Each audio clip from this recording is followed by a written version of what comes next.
Hi, good morning, everyone. Welcome to the 8th U.S.-Iraq Higher Coordinating Committee session.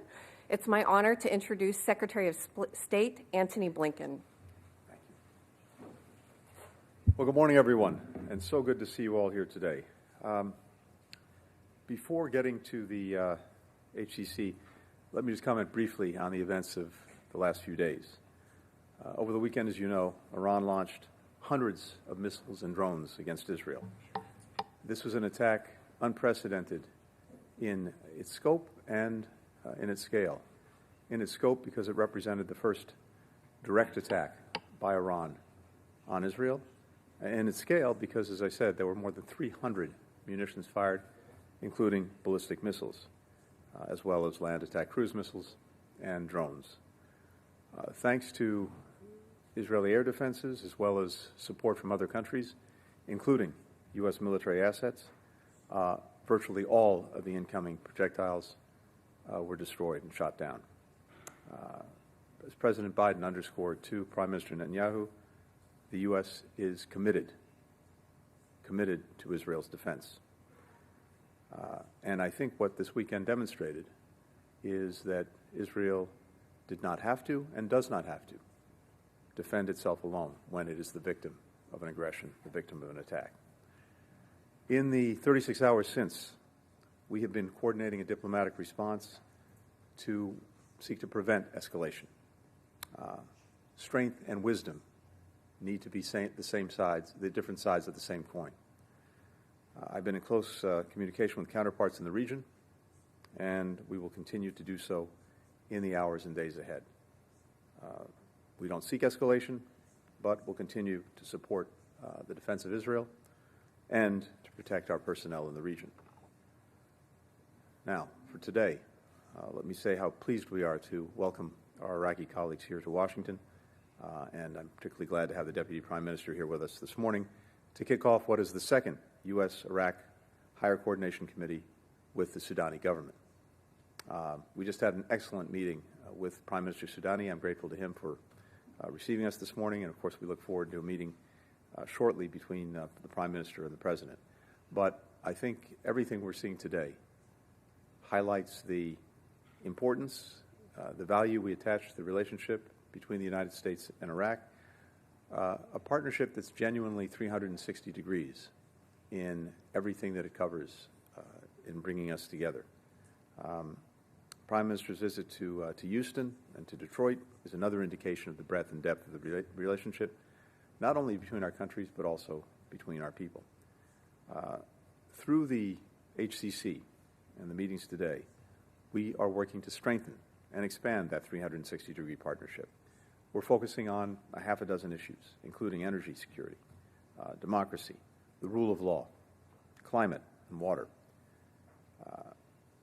The American private sector remains very interested in engaging, in investing, in lending its expertise to Iraq, especially when it comes to energy. Through these efforts, we look forward to helping advance the Prime Minister's affirmative agenda and seeing Iraq succeed. So, this HCC carries forward the vision of a long-term relationship of cooperation and friendship that was laid out in the 2008 Strategic Framework Agreement. Our mission today, our goal today, is to make concrete progress on that vision, to continue to transform it into reality, and a reality that benefits people in Iraq, benefits people in the United States, benefits people in the region. And with that, it's a great pleasure to welcome Minister Tamim and to have you here today. Mr. Minister.